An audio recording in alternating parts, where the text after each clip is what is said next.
Good morning and welcome to KDXI St. George, Radio St. George at 100.3 FM. It's our pleasure to present to you The Garden Show with Artie and Woody. It's time to find out, how does your garden grow? Here are your hosts for The Garden Show, Artie and Woody. Wow, that's kind of exciting, don't you think? It is. I want to go ride my horse.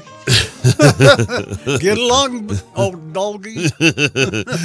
Good morning, folks. It is the official garden show with Woody and Artie. We do it every Saturday morning on KDXI Radio St. George 100.3, and we're excited to be here. We are, and I'm Artie. Oh, I'm Woody. There you go. Wait, it's the other way around. You know, I got a bone to pick with you. What happened? Well, I was up most of the night. Why? Well, those women, they're beating on my window, beating on the door, ringing the doorbell.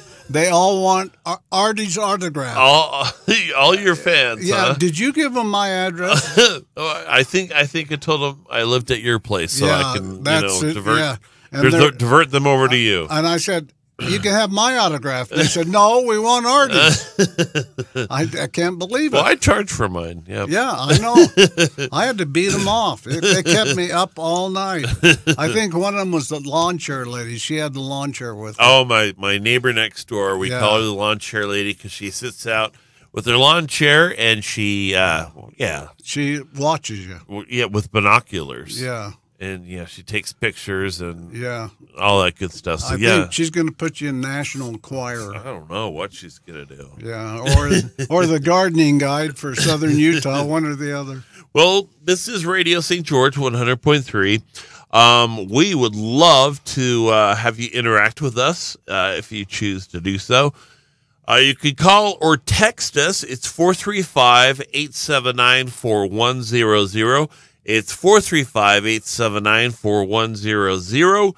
You could drop us an email message. It's radiostgeorge@gmail.com. Saint is actually abbreviated ST. So it's radio ST St. George @gmail.com. So, and also we're live on YouTube. We're live on Facebook. And obviously we play that on Facebook. We're live. That's what's important. Absolutely. Yeah. And also, we are available on the TuneIn app, so that's kind of neat. Search for us using KDXI. All right, Woody. Well, what's on today's show? It's the Home and Garden Show with Woody and Artie. We the last few weeks we've talked a bunch about sprinklers. Okay. And we've done some sprinkler stuff at your place and my place. It's interesting. Yeah. Right after we talked about sprinklers last week, the things that we showed, we showed for the YouTube and Facebook cameras, we used out at your house. We used it at my place. Yeah, and they worked out good. They actually really did. Yeah, so. There's no longer big water gushing up out of the, like the Old Faithful. Oh my goodness, it was such a waste of money. Yeah, no more. Yeah, thanks to you. Yeah, thanks for your expertise. I mean. Well, I got thinking about it during the week, and we talked about the different types of gardening and watering, sprinklers. Okay. And xeriscaping and all that kind of stuff. One of the issues with xeriscaping and sprinklers is you've got to get, in order to save water, you've got to get the water right to the plant, and you can't give it more water than it needs. And so I have personally at my place used the sprinklers with the bubblers, have a riser and have a bubbler and then adjust the bubbler. And the bubbler drips right on the tomato plant or right on the cucumber. And then I started to think about it, and we left out a portion of the system that a person can use to do the same thing. And it's a drip system. And I actually went by and bought some of the items they use, and I thought I'd bring them in and show you. Sure. And, the people that are listening need to tune in on to Facebook if you want to see this. Or YouTube. This is a manifold being a divider thing. So, with the sprinkler system, we talk about a manifold. We're talking about a large installation thing with valves and wires and all that kind of stuff. Uh-huh. This is different. This is miniaturized, and you screw it on to the riser. So you would use this if you have a number of small plants that you want to get water right to, or let's say that you've got a riser that comes up and feeds a bush, but you want to put some other bushes and some other shrubs around it, and you don't want to have to dig up the yard and put in sprinklers. You can use this. So basically, it screws onto an existing sprinkler head. Well, you take the head off and you put this on the riser. Okay, This is the head. Yes. Oh, okay. That is the head. Yeah. And then what happens is that you have these little legs, Right. so to it's speak. like a spider. So yeah, it does look like a spider that pop out of the top, and then you attach the drip lines to each one of those. If you look at the side of it, it's got 8 of these little nozzles. Okay. And you take the cap off, they screw off, and you take those off, and you push the 1/4-inch rubber tube onto those nozzles. Okay. And when the weather's cold, like it's been the last few days, you actually have to get, I get the hairdryer out, and I have to warm the tube so that it'll stretch over the nozzle. Oh, wow. And then as it cools off, it tightens up and you can't get it off. Okay. And that's where you want it. And so you've got 8 choices. You can feed 8 different shrubs, or you can feed more than that if you want. And then on top here, if you can see the screws that correspond with each one of the nozzles, Uh-huh. that's how you adjust the volume of the water. Oh, okay. So if you want very little water to go out at one particular nozzle, you'd screw this down. If you want more water, you screw it up, and the volume increases. Cool. So you can adjust each one individually, okay? So it's really flexible. It really works fairly well.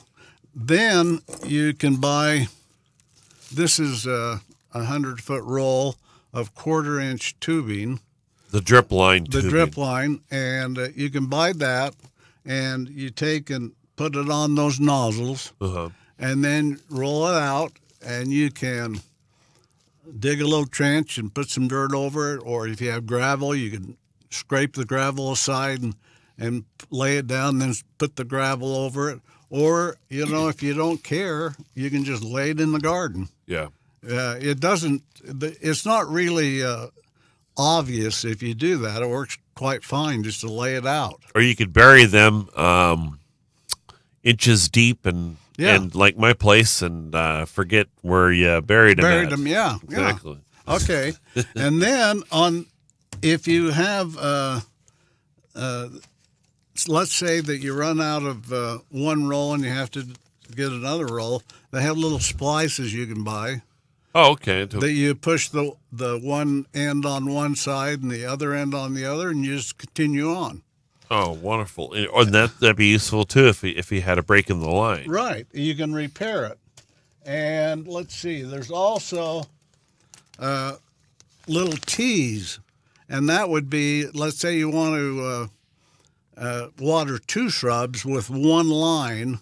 Oh. You would push it onto the T and then take 2 runs and put on the T, and you actually can water more than one. Yeah, that makes sense. Yeah.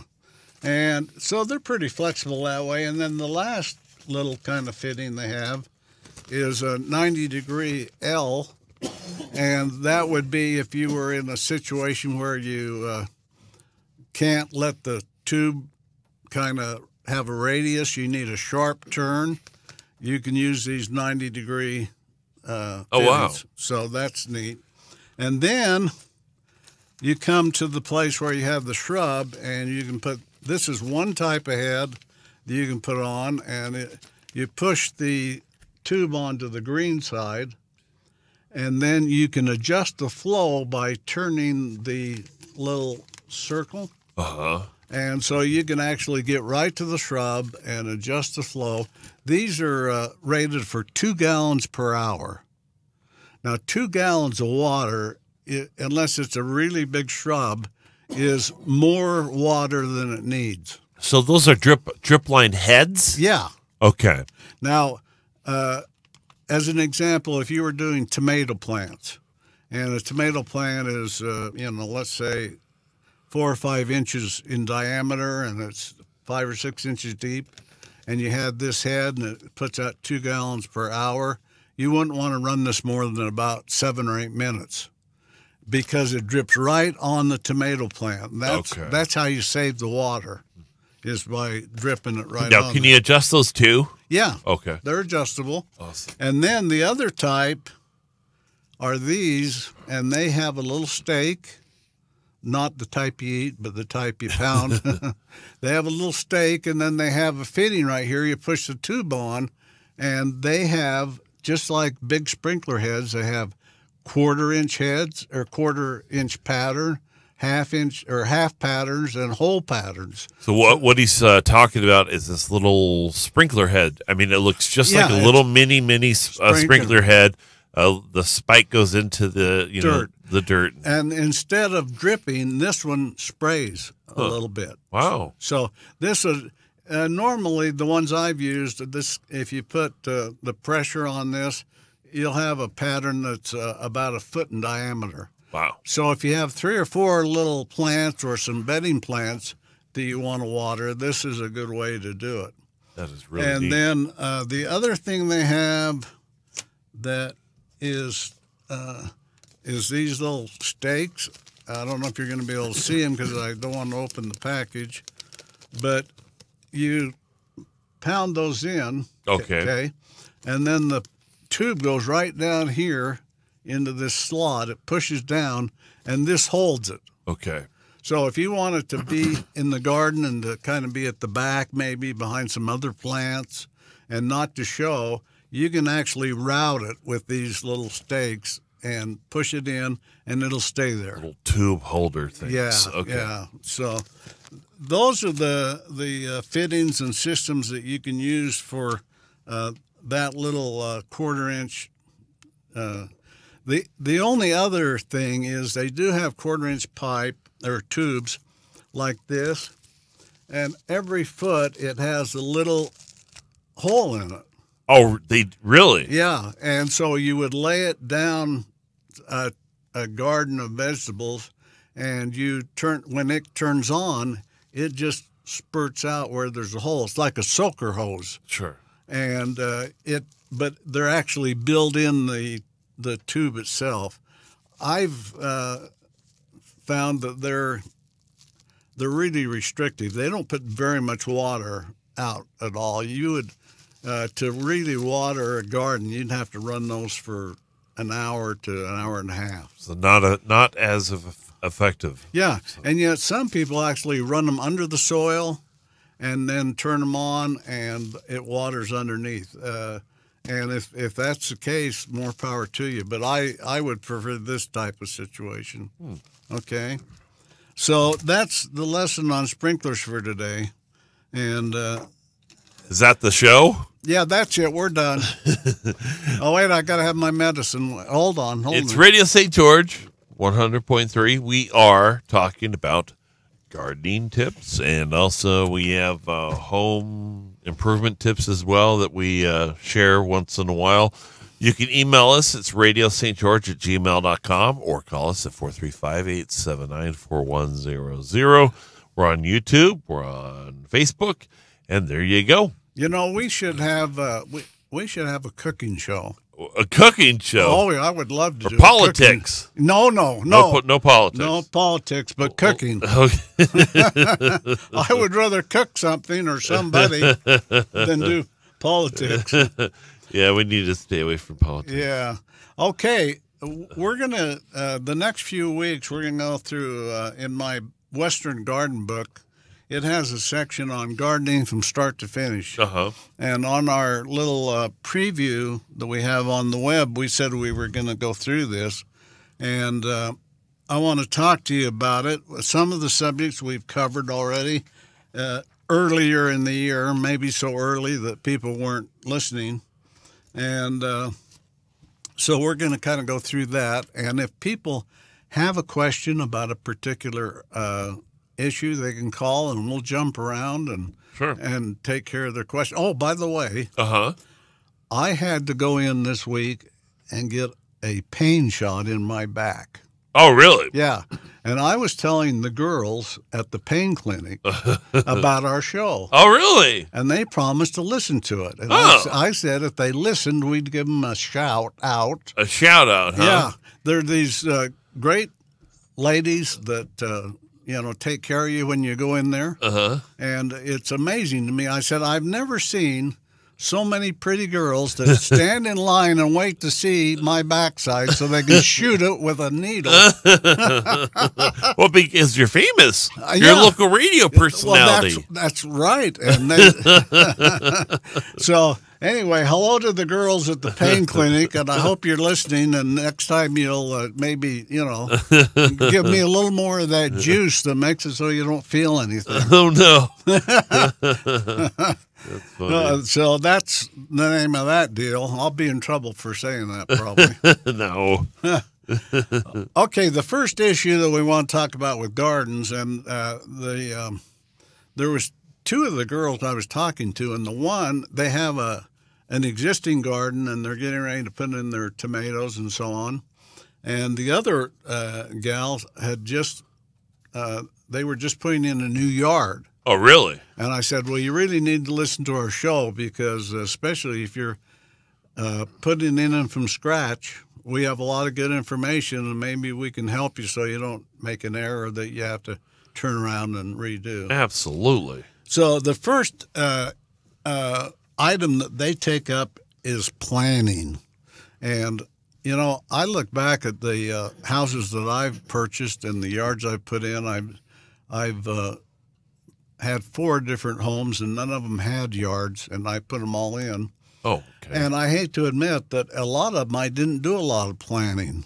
I mean, my planning was, okay, the lawn's here, the gardens are around the edge, and the trees are on the west side of the house. The barbecue's on the porch. The barbecue's on the porch. And, that's not the kind of planning they're talking about. They're talking about doing really nice planning to where when you're done, you have something that's really, really enjoyable to experience. And, a couple of weeks ago, we had Nikki on the show from the Botanicals over on Bluff Street. And she talked about how plants in our environment, either inside or outside, make us feel better, that there's a feeling of well-being that comes from having plants. Absolutely. And because of her and because of that influence, I've gone out and bought some more pots and made some, some displays in the pots, and I put them close to and around where we go out and sit and watch the fire pot and do marshmallows and things like that. Yeah.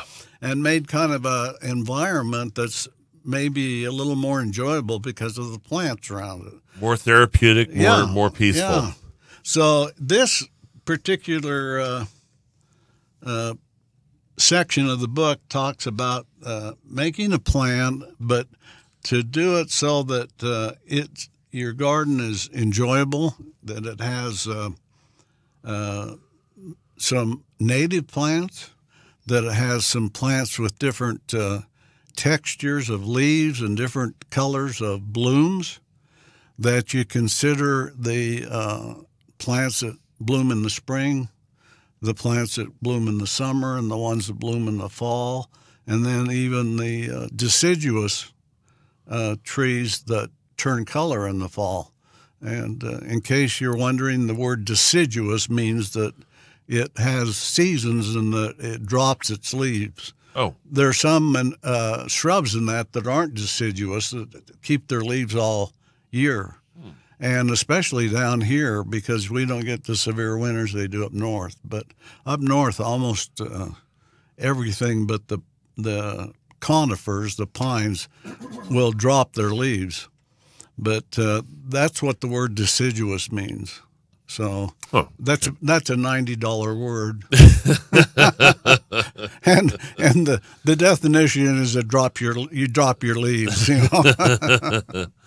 So anyway, you want to have an environment that you enjoy, and so you have to consider the exposure of your house. You know, what direction does it face? Does it face east? And if it does, then that means the west sun in the afternoons and the summers in your backyard. And that's probably the less desirable exposure you want in St. George, because your backyard's going to be really, really hot. It's going to be fried. Yeah.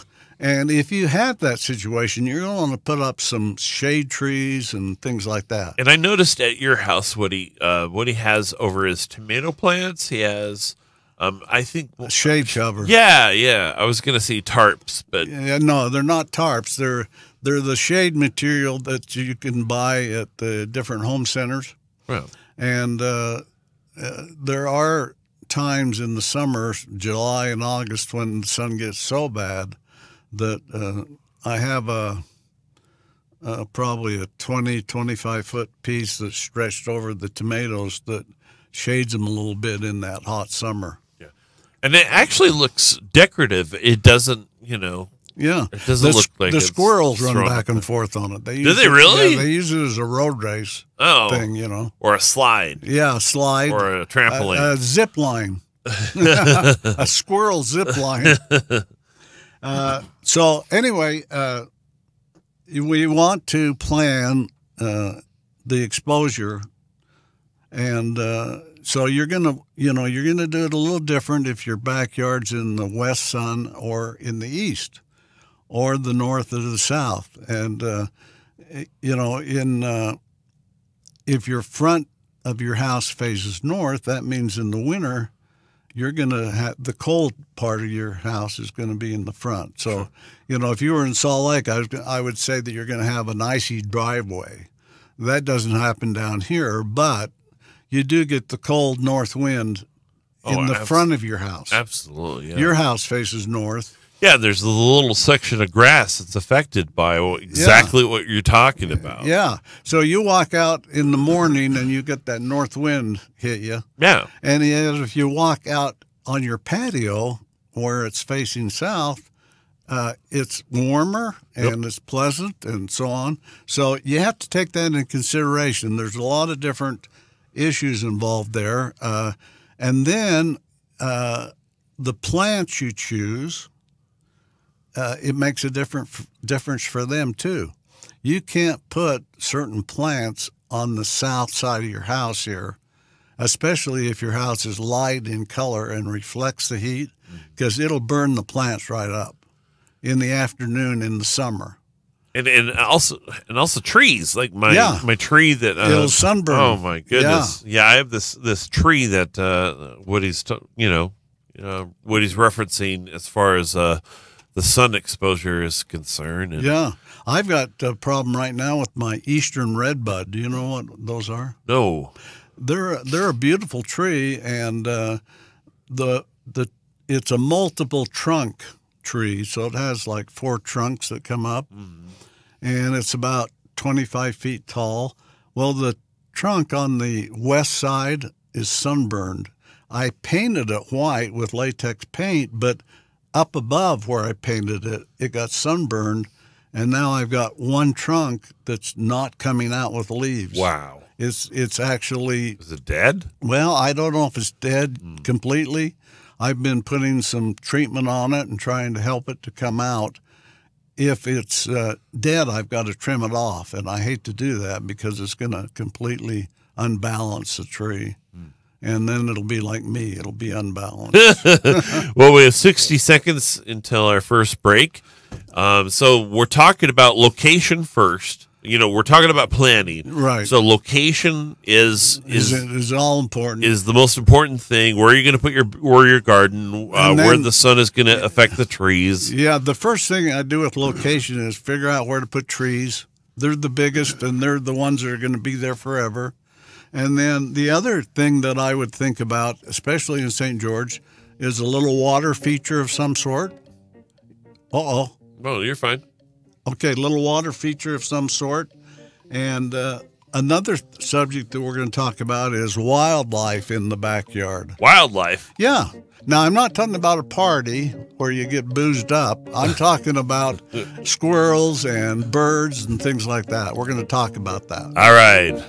The Garden Show with Woody and Artie will continue right after this message on Radio St. George 100.3. This is Henry Fogel, your host on Collector's Corner. The next program will feature music of Tchaikovsky in classic recordings led by Willem Mengelberg and played by the Concertgebouw Orchestra of Amsterdam. These wonderful restorations by Pristine Audio will feature the 4th Symphony, the 5th Symphony, and Romeo and Juliet. Music of Tchaikovsky conducted by Willem Mengelberg on the next edition of Collector's Corner. Mondays from 11 till 1 on Radio St. George 100.3. Hey, you know Bucci? I know Bucci from JL Auto Connections. Bucci just hooked up Radio Dixie with a sound system for our golf cart. Yeah, he did that. Custom audio installs and video and security for your vehicle. He does that too. And after doing this for 34 years, Bucci knows that custom personal touch for your car audio for our JL Auto Connections. Yeah, 990 North, 1400 West of St. George. Installs and video Dixie and State security University for your vehicle. Women's Resource Center that and the Dove Center present What Were You Wearing? A sexual assault awareness exhibit from April 1st through the 19th. The opening reception will be held April 1st at 3 p.m. at the Outdoor Holland Plaza and is free. The What Were You Wearing exhibit is April 1st through the 14th in the Holland Commons main lobby and April 15th through the 19th in the Eccles Fine Arts Center lobby. Follow their interactive display on Instagram at What Were You Wearing DSU. Hi, this is Michael Harding. This is Christina Harding. And we're here for On the Arts. Come join us as we blow the lid off of all of these little artistic secrets we have here in St. George and Southern Utah. Go ahead and listen to us on Tuesdays and Thursdays at 4 p.m. till 5. On Radio St. George 100.3 FM. It's daytime classical music on Radio St. George 100.3 FM.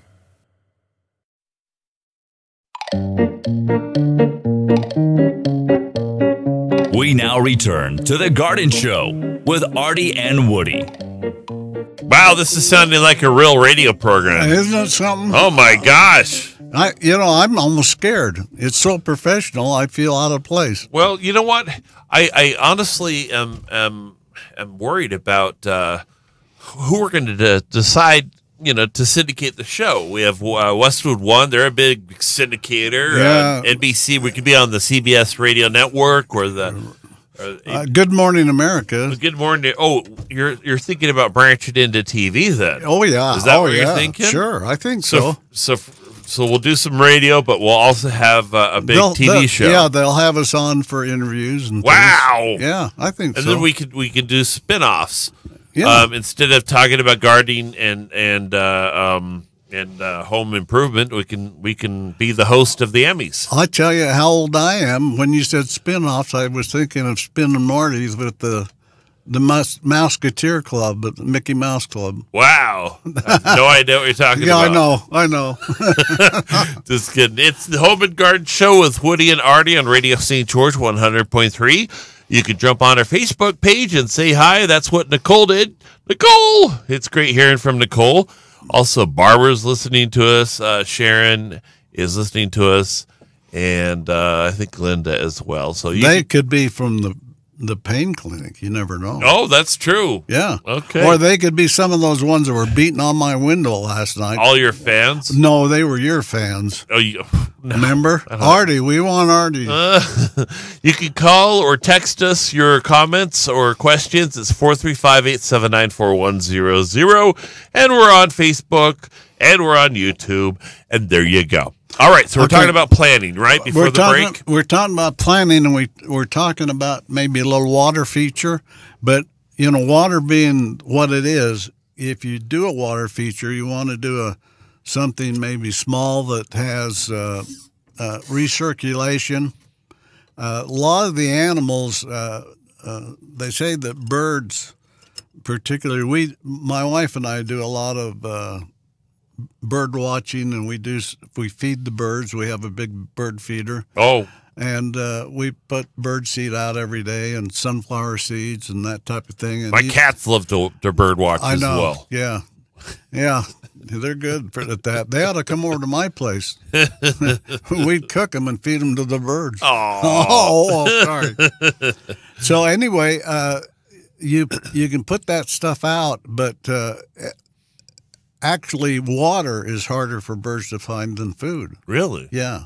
So they need a source of water, a bird bath, or we have a little fountain that's running all the time, and the little finches and stuff will come and light on the fountain, and then in a minute they'll get down in it and start splashing around, have their shower for the day. Huh. And it's kind of fun to watch. It really is. Awesome. That's awesome. But so a lot of people, when they do gravel and that type of thing, they'll put a different color gravel, and they'll make it look like there was a little stream that went through the yard, only there's not actually water in it. Oh, you're talking about xeriscaping. Yeah. Oh, that's cool. Yes. Oh, I've seen those designs. Yeah. And, those are neat. You think it looks like a little creek or spring that's dried up. Yeah.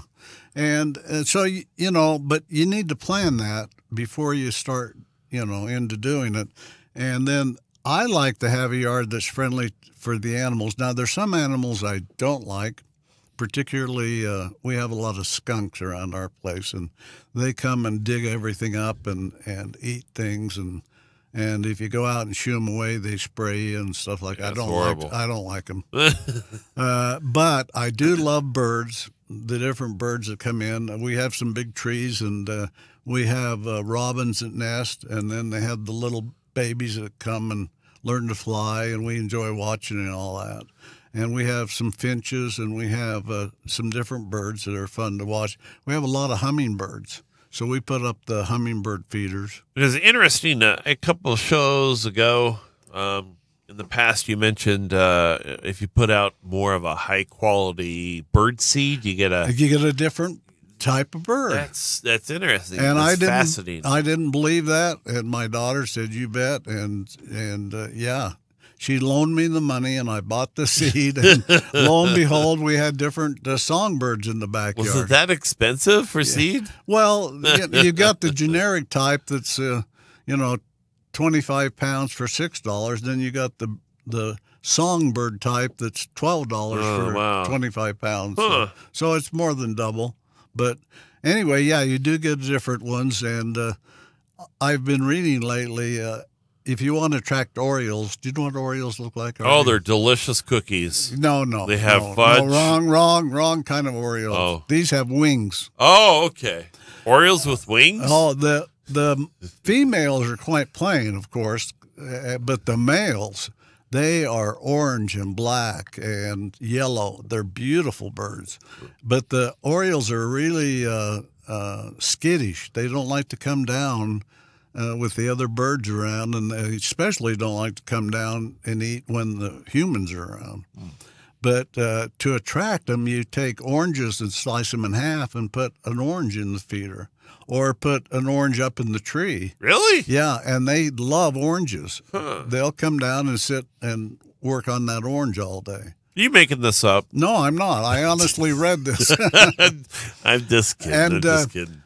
One of the other things I've done in my yard is I've built a birdhouse this year. I'm trying to get the western bluebird to come in, so I built the birdhouse for it. And Woody is a master wood chopper or woodworker. I mean, he's made some incredible things, and this birdhouse he has out in his backyard is really neat. It'll be neat if they come. I want to see. And the other thing, I hung up a beehive this year. I'm trying to get bees in. Yeah, And that's interesting. I found it on Amazon, and it attracts all types of bees. Now, did you build part of that as well? No, I bought it from them. Oh. It's built, and it was, I think, $20, and you hang it up, and it encourages particularly mason bees. Huh.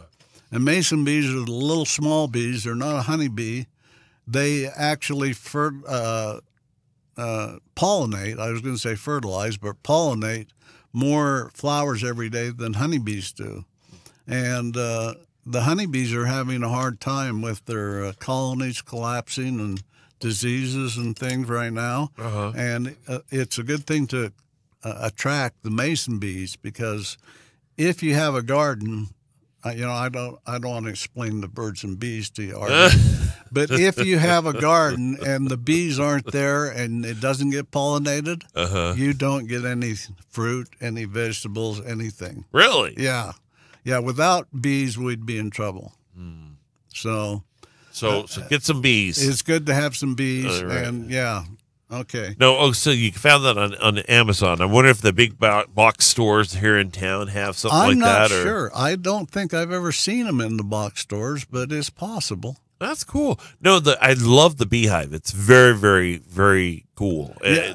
And they haven't kind of watch them. They haven't moved in yet. I'm watching for them, but we'll see. You got to explain the. It's kind of like a box with a piece of glass on it. Well, it's got a open front with these tubes they put in, and the tubes are like 3 inches deep, and the side they're different diameters, and the different tubes attract different bees because of the diameter. So it's open. For some weird reason, I thought it was enclosed with glass. Okay, and never mind. it has a little gable up at the top, and you face it to the east because they want the warm morning sun. Okay. And then the mason bees go in and they start at the back and they lay eggs, and they close the tube as they come out.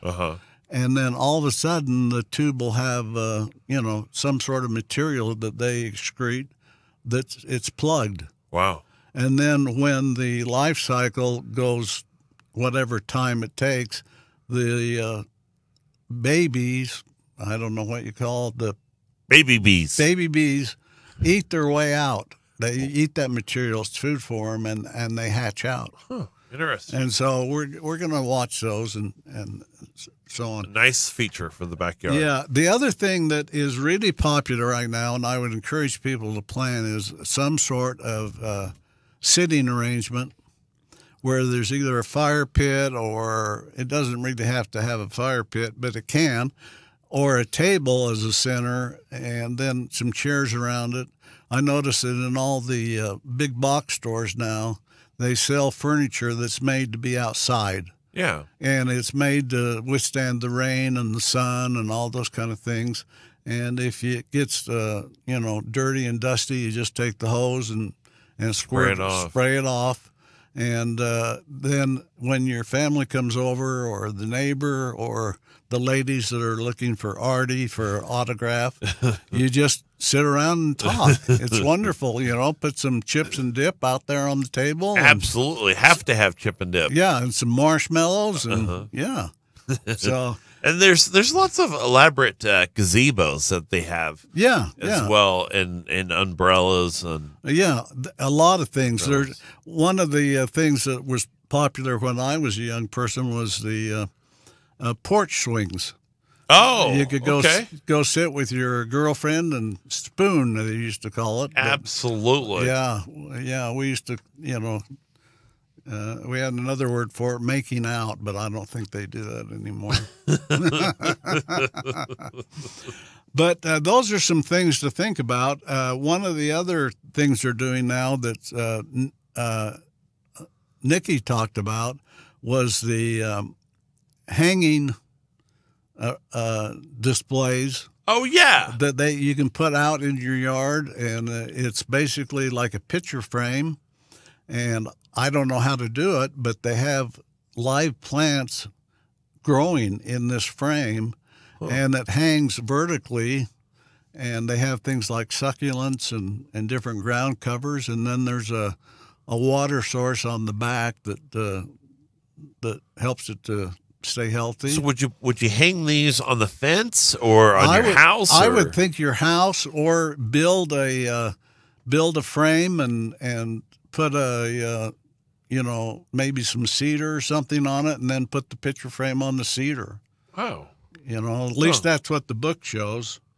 And it's kind of interesting. They even show an independent wall that's by itself, and it has a window in it. And the window shows a plant or a bush on the other side. And when you walk by it, it's like a picture. Oh, wow. And it's in your backyard. Huh. So you can do a lot of things like that, just depending on how much imagination you have. But in St. George particularly, our backyards, our gardens are extensions of our house. Your house can be 2,000 square feet, but you can have another 2,000 square feet in your yard. Sure. And you can make it so that, down here, 9 months of the year, 10 months of the year, you can use that area. And especially if you're like me, it's my wife and I, and we kind of rattle around in our house. It's a little too big for us.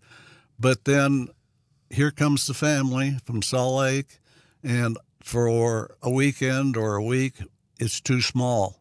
Yeah. Because, all of a sudden there's the grandkids and the kids and their friends maybe, or their spouses.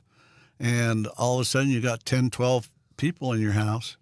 And one of the things that you can help relieve that with is to use the backyard. Absolutely. So those things are important. But chain up the kids in the backyard. Oh, yeah, yeah. And sick the cats on them. But, and you plan that when you put in your yard. You plan maybe an awning, you plan a tree, you plan where you're going to have a deck. You do that all, and, a lot of people go to a professional and have them, they have landscape architects. Really? There is such a thing? Oh, yeah, yeah. And they are professionals that have been schooled and can help you. And one of the things that it encourages in this particular information that I'm looking at is to use as many native plants as you can. Okay, so what? And I think Star Nursery would be a good place, or Ballards or Bucks, to talk to them about, what plants are native here, and do you have them? And if so, what kind of exposure do they need? How much sunlight? How much shade? All that kind of stuff. What are some examples of native plants? Yeah. Well, a lot of the sages are native to the area. These in June and July. Well, not June, but July and August, when there's these really vivid purple. Yes, Yeah, yes. Yeah, that's a sage. Is it a That's sage? a sage. And there's one called, it's a yellow daisy that's blooms during the summer that's really pretty, that's a native to down here. Well, something's blooming because I have the worst allergies ever. It's probably the trees that's bothering you, because the mulberries right now are dropping their green worms, and we have pollen so thick on my deck that I have to sweep it off. Really? Oh, yeah. Yeah. Oh, another native plant that I really want to get a couple of them. The Mexican Bird of paradise? No? No, the Mexican. Is it a tree? No, it's plants. It's not a Mexican person. You don't plant them. No. It's they're nice and fluffy. See, that's why. A Mexican fluffy plant. Yes. Well, let's call Star and see if they have a fluffy. Dang it! See, Woody. That's why this show should be named the Garden Show with Woody, not with Woody and Artie, because I have no idea what I'm talking about. Woody and Fluffy. No, you know what I'm talking about. I actually don't. You've lost me. Dang it! All right, I'll go on the web. Here, okay, you go on the web, and I'll keep talking. So anyway, and then when you're doing your planning and you decide where you're going to put things and so on, Then the other thing to look at is your soil. You know, what kind of soil do you have? If you're in Washington fields, you might actually have soil that's decent enough to plant lawns and all those kind of things. If you're anywhere else, I'm in Bloomington and Dixie Downs and these different areas, the soil is absolutely horrible. In fact, they won't call it soil, they call it dirt. And I know out in Dixie, or out in Bloomington where I live, your alkaline salts that are in the soil should only be at about a 2 level, number 2 on the scale, and we're at about a 14 out there. And it's literally so alkaline and so salty that you can't grow anything in it. So you're going to have to bring in soil, and you're going to have to amend soil. Just to plant a lawn, you should bring in soil. And when you do, depending on what you've got to deal with, you should consider that on the type of soil you bring in. I was talking to Nick over at Bucks yesterday, and he's getting ready to put his yard in, and he's got clay, really heavy clay. And I recommended to him to have some topsoil brought in that has some sand in it. And the sand will help the water drain through.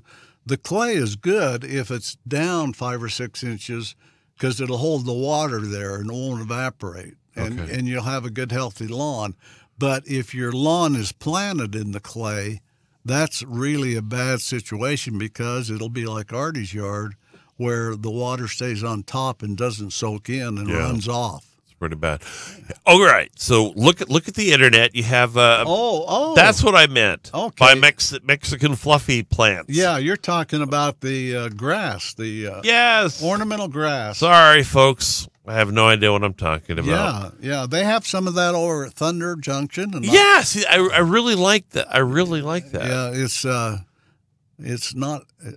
I'm trying to think of the name. It's Mexican. Well, this fan grass. That's it. Well, this one that I brought up is Carl Foster's feather reed grass.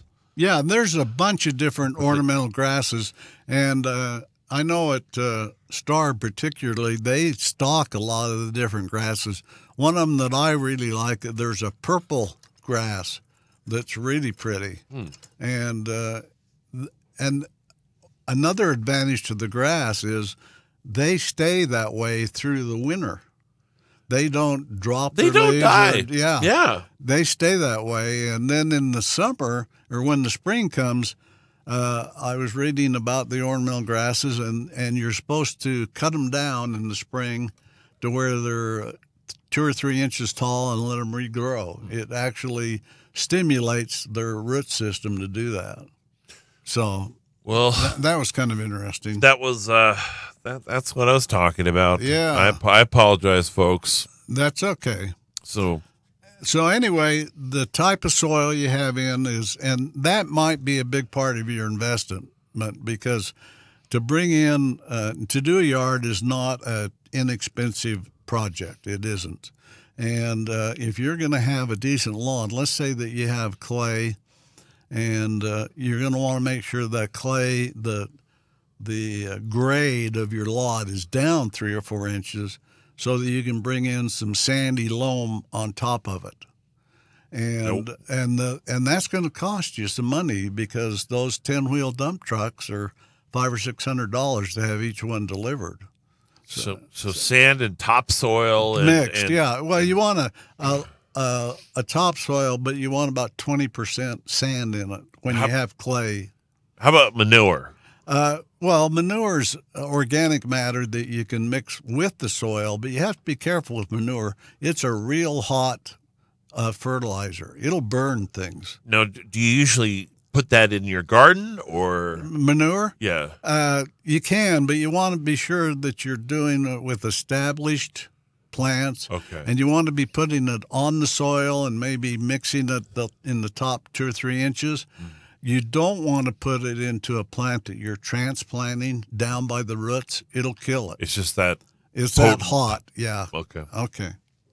So anyway, those are things to think about when you're establishing, the yard, and then along with your. I want to talk a little bit about grass because Nick up over at Bucks was asking me about what kind of grass. There's about 10 different kinds. Here they use a fescue, and fescue. Okay. Yeah, it's a mix, and they have tall fescue, and that's kind of a coarse bladed grass. Then they have fine fescue, which is a smaller grass, and finer. And they mix it together, and then they usually put about 10-15% of Kentucky bluegrass in to it. And the fescue is a real hardy grass. It'll come up, and it's really good, wear and tear, the kids playing on it, that type of thing.